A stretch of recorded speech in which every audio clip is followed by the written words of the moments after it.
Hello everyone. कोविड-19 का अभी सबसे ज़्यादा इफ़ेक्टिव टूल जो है वो वैक्सीन है। क्योंकि इसकी मेडिसिन कोई पर्टिकुलर मेडिसिन नहीं आई है, तो वैक्सीनेशन ही अभी हमें जान खोने से और कोमॉर्बिडिटी से बचा रहा है। वैक्सीनेशन के लिए बहुत सी भ्रांतियां हैं लोगों के अंदर। कौन सी वैक्सीन लगाई जाए, कब कब लगाई जाए, और क्योंकि अभी लोगों को ये भी लग रहा है कि वैक्सीन की काफ़ी कमी है, तो क्या लगवानी चाहिए अभी या नहीं, उनको स्लॉट्स ढूंढने में भी दिक्कत आ रही है। तो अभी हम उन सब बातों के बारे में बात करेंगे। देखिए, वैक्सीन कोई सी भी अवेलेबल हो, कोई सी भी आपको मिले, चाहे स्पुतनिक वी मिले, कोविशील्ड मिले, कोवैक्सीन मिले, आप उसे बिना देरी के लगवा लीजिए। क्योंकि वैक्सीन कोमॉर्बिडिटीज़ और डेथ को रोकती है। आपको कोविड से बचाव नहीं होगा, इन्फेक्शन होने के चांसेस पूरे हैं, इन्फेक्शन होगा भी अगर आपने अच्छे से मास्क नहीं लगाया है या हैंड हाइजीन का ध्यान नहीं रखा तो। बट लेकिन वैक्सीन की वजह से आप उन सारी दिक्कतों से बच जाएंगे जो एक अनवैक्सीनेटेड या नॉन वैक्सीनेटेड पर्सन को हो रही हैं। तो according to the report, Sputnik V सबसे ज़्यादा कामकर है, जो वैक्सीन भारत में अवेलेबल है उनमें से। और उसके बाद में कोविशील्ड और कोवैक्सीन का ऑलमोस्ट इक्वल सिनेरियो है, जिसमें कुछ रिपोर्ट्स में ये पाया गया है कि कोवैक्सीन इंडियन म्यूटेंट जो वायरस है उसके अगेंस्ट भी अच्छे से काम कर रही है एज़ कम्पेयर टू कोविशील्ड। बाकी और जो यूके म्यूटेंट है और ब्राज़ील म्यूटेंट है वेरिएंट है और साउथ अफ्रीकन वेरिएंट है, उनके तो उनके अगेंस्ट तो काम कर ही रही है ये वैक्सीन।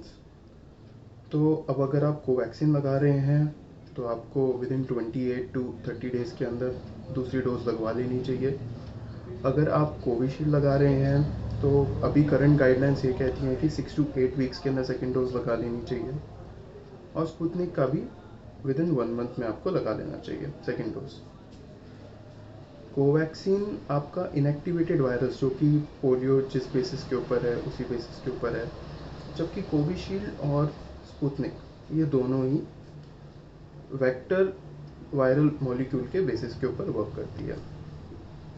अब बहुत से लोगों के अंदर ये भी बात है कि वैक्सीन लगाने से साइड इफ़ेक्ट्स हो रहे हैं। कोई बोल रहा है कि क्लॉट्स हो रहे हैं, किसी बोल रहा है कि हार्ट अटैक आने के चांसेस हैं। देखिए, कोई भी वैक्सीन का साइड इफ़ेक्ट होना बहुत नॉर्मल सी बात है। चूँकि भारत के अंदर शुरू से ही जब से वैक्सीन लगी है तो एक लंबे अरसे से लगती आ रही है, तो उसके साइड इफ़ेक्ट्स इतनी जल्दी दिखते नहीं हैं।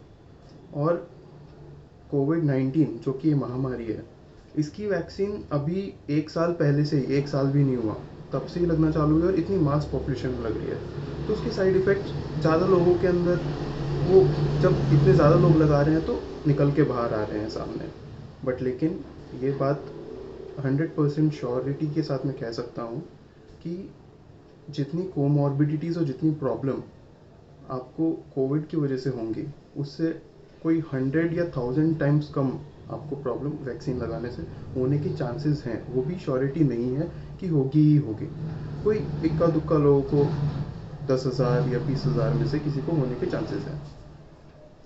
अब बहुत से लोग ये भी बोल रहे हैं, बहुत से न्यूज़ चैनल भी ये बता रहे हैं, और पॉपुलेशन में भी ये भ्रांतियाँ हैं कि वैक्सीन लिमिटेड अमाउंट में अवेलेबल नहीं है। ये चांसेस हैं कि वैक्सीन का प्रोडक्शन और जो उसकी मतलब डिमांड और सप्लाई, दोनों के अंदर डिफरेंस है। पर लेकिन आपको अगर वैक्सीन लगाना है तो उसके लिए आपको एक ही बहाना ढूंढना होगा कि आपको लगाना ही है। आप अपने डिस्ट्रिक्ट के अंदर चेक कीजिए, अपने पिन कोड पे नहीं, अपने डिस्ट्रिक्ट पे चेक कीजिए कि कहाँ अवेलेबिलिटी है। कोई ना कोई दूर 20 किलोमीटर्स 30 किलोमीटर्स पीएचसी पे आपको वैक्सीन मिल ही जाएगी, आपको स्लॉट मिल ही जाएगा। और अभी का करंट सिनेरियो अगर मैं देखता हूँ तो डेली पर आवरली ये अपडेट होता है। फॉर एग्जांपल, अगर आज सुबह आपने देखा और आपको दिखा कि सारे बुकड हैं, सारे के सारे स्लॉट्स बुकड हैं, तो आप हर 1 घंटे में देखेंगे तो हो सकता है दिन के अंदर आपको स्लॉट मिल जाए। क्योंकि लोग या तो जा नहीं पा रहे हैं, कुछ कैंसिल हो जाते हैं, कुछ ऐसे भी चांसेस हैं जिससे अवेलेबिलिटी हो जाती है। तो आप लोग जाकर अपना पहला डोज लीजिए और फिर according to the vaccine second dose भी लीजिए। सेकेंड डोज लेने के 2-3 हफ्ते बाद आपके एंटीबॉडीज़ बनेंगी। उसके बाद भी आपको मास्क और सोशल डिस्टेंसिंग तो रखना ही है, पर लेकिन आपके अंदर इम्यूनिटी डेवलप होने से आपको अगर वायरस से इन्फेक्शन हो जाता है तो उसके मॉर्बिडिटीज़ कम होती है। दूसरा, वैक्सीन लगाने के बाद में हो सकता है आपको 1-2 दिन, ये मोस्टली फर्स्ट डोज में ही दिखता है, सेकेंड डोज में तो ये नहीं दिख रहा है। फर्स्ट डोज में आपको रिएक्शन हो, जैसे कि फीवर होता है, जो कि नॉर्मल वैक्सीन के साथ भी होता है, फीवर हो सकता है, ठंड लग सकती है, तो आप पैरासीटामोल 650 मिलीग्राम QID मतलब दिन में 4 बार मैक्सिमम ले सकते हैं। उससे ये कंट्रोल में आ जाएगा। इससे ज़्यादा कोई प्रॉब्लम हो तो आप अपने डॉक्टर को कंसल्ट कर सकते हैं। कोई और बिना पूछे दवाई लेने की ज़रूरत नहीं है। Vaccine is very much safe and vaccine is the only tool जो हमें कोविड के अगेंस्ट बचा रहा है। Thank you.